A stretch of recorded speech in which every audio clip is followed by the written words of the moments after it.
In this video, we will discuss about one bonus which is coming on player health.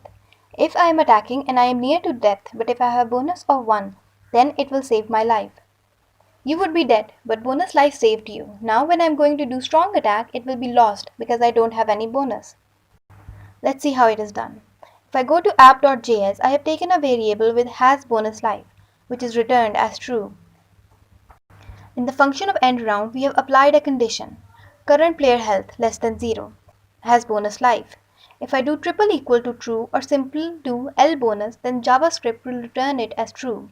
Here I have false bonus life and called remove bonus life. Now what is remove bonus life doing? If we go in index.html, in span with player health 1 is written. Bonus life is its ID. In vendor.js, we have taken this with document.getElement by ID bonus life. In bonus life E1, we have made a function of remove bonus life and removed that one from that. Now what it will do, dot parent node dot remove child.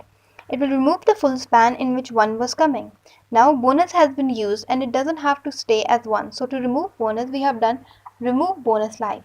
Then we have initialized a variable here, initial player health, and we have equaled that to current player health. We have reset current player health equals to initial player health. Then we have called set player health, and in that we passed a parameter of initial player health. Whatever will be the health of current player, it will be assigned here. Means from bonus life we will not go to loss, we will get a little power and health which will heal it.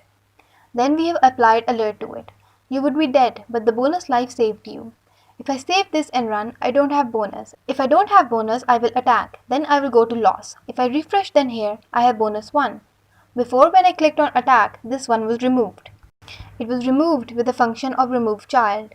Now I go to attack, and if I attack again, then I will be saved because of 1 bonus life. You will be dead, but the bonus life saved you. Then I will heal this and will attack again, and will win because monster health is going to 0 and player health is more, so I have won the game. We have simply initialized a variable of as bonus life. Then if my current health is 0 and as bonus life is true, so as bonus life the variable will be false. And by calling remove, we removed 1. Then we called set player health, whatever was initial player health. It added that in bar and the health of player increases. Then the message comes, you will be dead, but the bonus life saved you.